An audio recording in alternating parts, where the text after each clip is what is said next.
अवंतिका ने उसकी आंखों में देखते हुए ठंडे लहजे में जवाब दिया, जो तू करने आई है। ओह, तो अब मैडम की जुबान भी तेज चलने लगी है। नंदिनी हंसी, लेकिन उसकी आंखों में गुस्सा था। उसने आगे कहा, एक बात समझ ले, ये नौकरी मुझे ही मिलेगी। अवंतिका मुस्कुराई और जवाब में बोली, क्यों मिलेगी तुझे ये नौकरी? क्या तूने इसके लिए भी?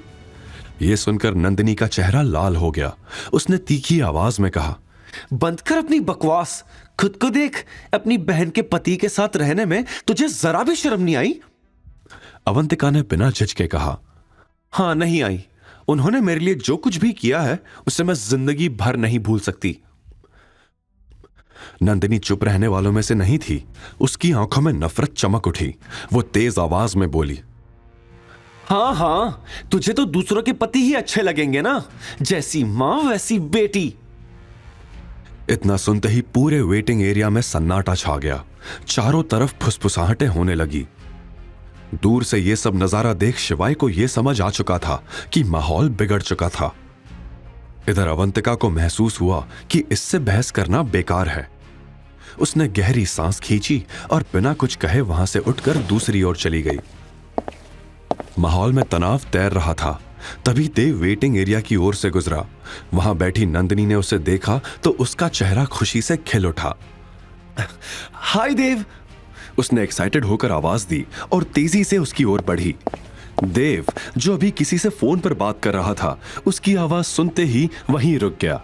उसने नंदिनी की तरफ देखा, फिर जल्दी से कॉल काट दिया। हाय नंदिनी, कैसी हो? और यहां कैसे आना हुआ?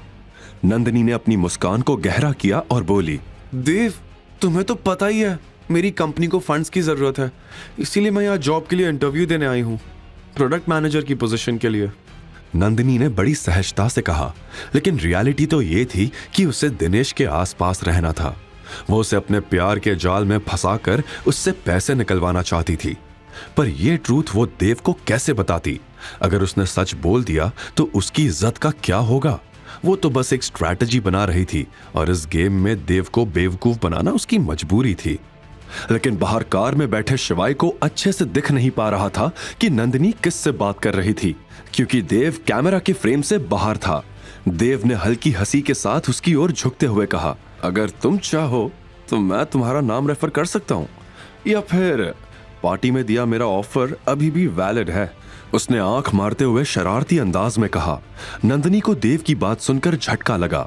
उसे उम्मीद नहीं थी कि देव उसे इस तरह से यह बात याद दिलाएगा, लेकिन इस बार वो किसी और खेल में उलझी हुई थी। उसे लग रहा था कि इंडस ग्रुप का जनरल मैनेजर पहले ही उसके जाल में फंस चुका था।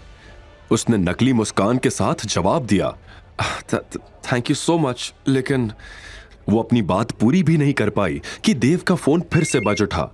उसने उसकी ओर बिना देखे ही कॉल रिसीव किया और दूसरी तरफ चला गया। नंदिनी ने गहरी सांस ली और फिर से अवंतिका की तरफ मुड़ी। वो चुपचाप उसके पास जाकर बैठ गई। देखा तूने, यहाँ हर कोई मुझे जानता है, सब चाहते हैं कि मेरी नौकरी यहां लगे। अभी भी तेरे पास वक्त है, चली जा यहां से। नंदिनी ने एटीट्यूड में कहा। उसकी आंखों में अजीब सी चमक थी। शिवाय, जो बाहर कार में बैठा था, उसकी घबराहट बढ़ने लगी।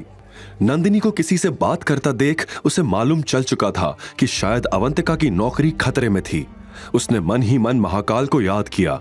अब बस वही कुछ कर सकते थे। मिस बजाज, आप इंटरव्यू के लिए जा सकती हैं, वेटिंग एरिया में खड़ी सेक्रेटरी ने अनाउंस किया।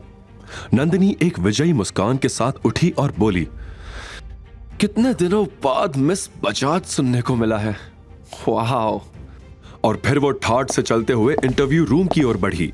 नंदिनी के जाते ही अवंतिका ने राहत की सांस ली, लेकिन तभी उसकी नजर बाकी के कैंडिडेट्स पर पड़ी, जो उसे देखकर फुसफुसा रहे थे और हंस रहे थे। उनके चेहरे पर ताना मारने वाली मुस्कान थी। यह सब देखकर अवंतिका को बिल्कुल अच्छा नहीं लग रहा था, मगर शिवाय की नजरों से यह सब नहीं बच सकता था। शिवाय ने दूर से ही इन फुसफुसाहटों को भांप लिया। उसका खून खौलने लगा, लेकिन आज की लड़ाई अवंतिका को खुद लड़नी थी। इंटरव्यू रूम के अंदर जाते ही नंदिनी ने एक हल्की मुस्कान दी। उसके सामने एक अधेड़ उम्र के व्यक्ति बैठे थे, जिनका नाम था सत्य प्रकाश, जो इंडस ग्रुप में अपने कठोर और ईमानदार स्वभाव के लिए जाने जाते थे। चश्मा पहनने के कारण उनकी आंखों में एक गहराई थी। पूरे ऑफिस में उनका रौब था। कहा जाता था कि वो केवल अपने मन की सुनते थे। आगे की कहानी जानने के लिए देखिए अगला एपिसोड सिर्फ पॉकेट एफएम के यूट्यूब चैनल पर। और शिवाय एक विनाशक के सारे एपिसोड्स को सुनने के लिए डिस्क्रिप्शन में दी लिंक से डाउनलोड करें पॉकेट एफएम ऐप।